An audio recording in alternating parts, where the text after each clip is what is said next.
I too went to the forest to also hunt. There, I saw Femi with strange men. These men, I couldn't overpower. I hid and watched as he handed over a baby to them. In a quiet village, where life was both simple and challenging, Femi and Amina lived humbly. The arrival of their twins brought joy to their hearts, but poverty stole their peace. Inside their mud hut, the dim light of a small lamp revealed the bare space they called home. Femi sat beside his wife, holding one of the newborn twins. Amina, tired but determined, cradled the other baby. I'm doomed. I don't see a hope through this. I did not only get a child but two. How do I cater for them when I have nothing? Femi lamented instead of comforting his wife who had just put to bed. Amina nodded bitterly for a while but didn't speak. Finally, she raised her head and countered Femi's words. It's disappointing that you've given up already. You should do your best, in it lies the way.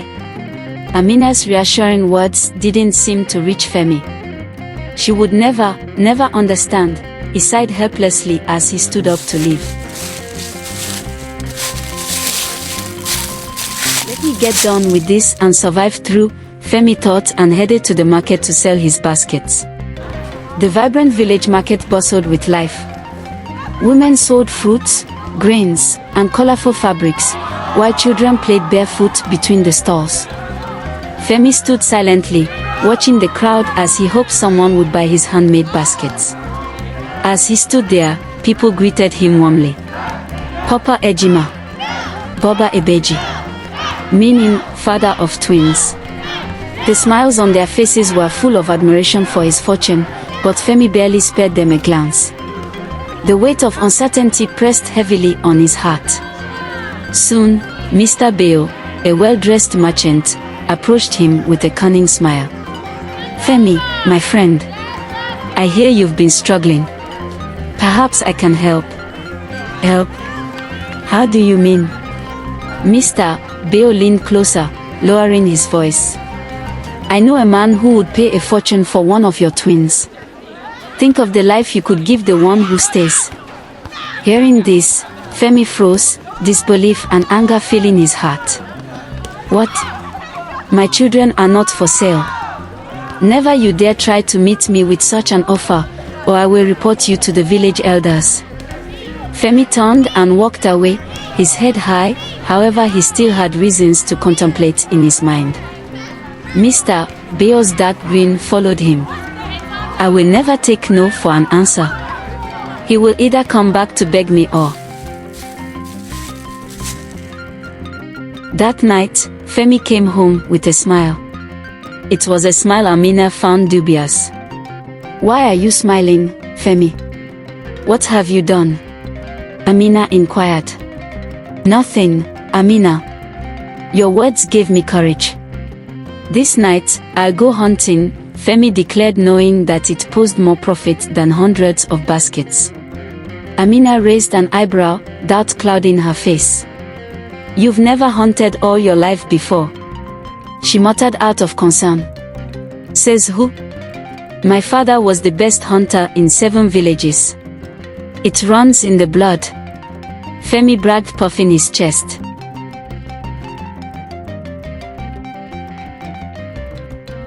After an unsettling agreement, Femi left for the forest, determined to spend the whole night hunting.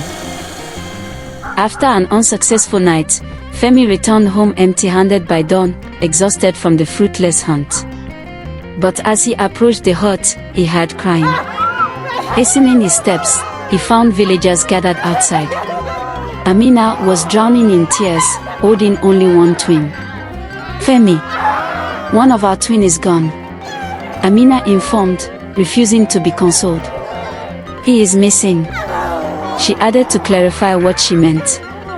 Femi froze, his heart sinking. Neither had he caught any game, nor had he been there to protect his family. Suddenly, amidst the tears and confusion, a voice broke through the crowd. I know who took the baby. All eyes turned to see Mr. Beo, his face smiling deviously. I can't believe you had no conscience and went to the extent of stealing and selling your own baby," he accused, pointing straight at Femi. Femi grew furious. "This is no place for jokes," he roared back at Bayo. "Who said I'm joking? Look at him. He created a fake hunting story to cover up his evil deed." Gasps filled the air. Even Amina looked at Femi with suspicion. "Femi, tell me the truth. Did you do this?" she inquired. "Oh, no. I swear," Femi replied, feeling very scared of the gazes everyone now threw him. "It was him who came me with such an offer, but I refused," he added, but this only did well to increase everyone's anger and doubtful stare. "And you only said this much after he accused you? You liar." Some of the villagers, already bought over by Mr. Bayo's worth and story, accused Femi. "Little wonder he was looking so tender at the market yesterday instead of giving a good reply to my greeting.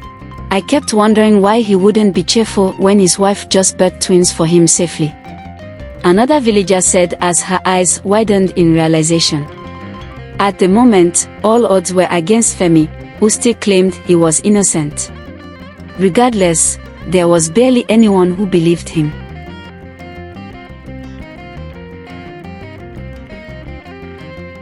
Femi is dragged to the village square, the baobab tree towering above like a silent witness. The crowd gathers, their whispers growing louder. The elders, dressed in traditional robes and sitting on carved wooden stools, look at Femi with disappointment. One of the elders raises a hand, silencing the crowd. "Femi, son of Obi, the accusations against you are grave. Speak your truth, and we shall judge," Elder Bola stated. Femi steps forward, his voice trembling but resolute. "Elders, I swear on my ancestors, I would never harm my child. I went to the forest to hunt, but I caught nothing. When I returned, my child was gone," Femi explained, almost at the verge of tears. The crowd murmurs in disbelief. A man, tall and rugged, steps forward. He is a known hunter, respected for his honesty. "Elders, I too went to the forest to also hunt. There, I saw Femi with strange men. These men, I couldn't overpower. I hid and watched as he handed over a baby to them." Gasps rippled through the crowd. Even Amina, tears streaming down her face, looks at Femi in horror. "Femi, is this true?"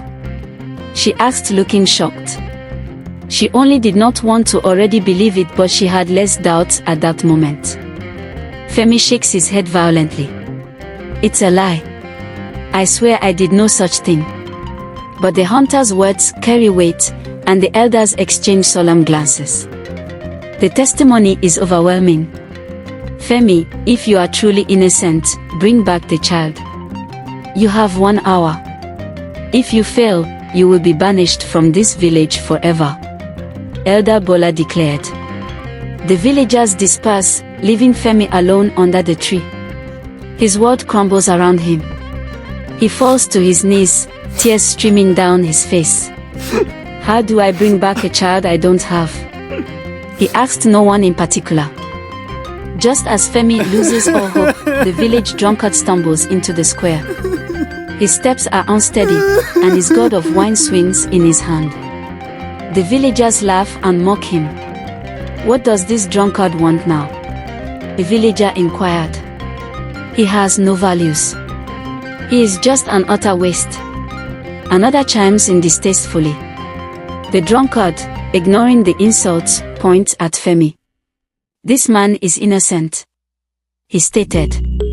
The crowd erupts in laughter. "Why should we believe you? You can't even walk straight," one villager queried. The drunkard suddenly flings his gourd aside, standing upright. His voice booms across the square. "Because I'm not who you think I am," he announced, drawing gasps from everyone's lips. Reaching into his tattered clothing, he pulls out an identification card and holds it high.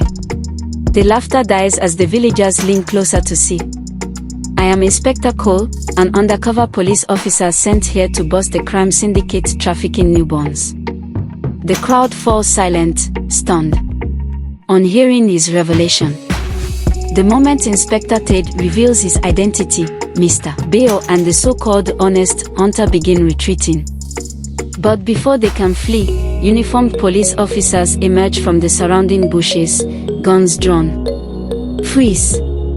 You're under arrest." The officers tackle Mr. Beale and the hunter to the ground.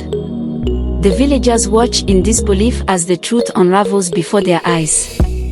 These men are part of a syndicate trafficking newborns.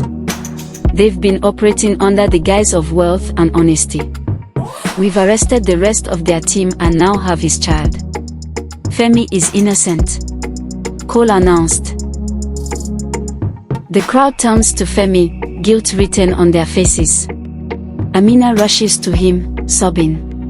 "Femi, I'm so sorry. I doubted you."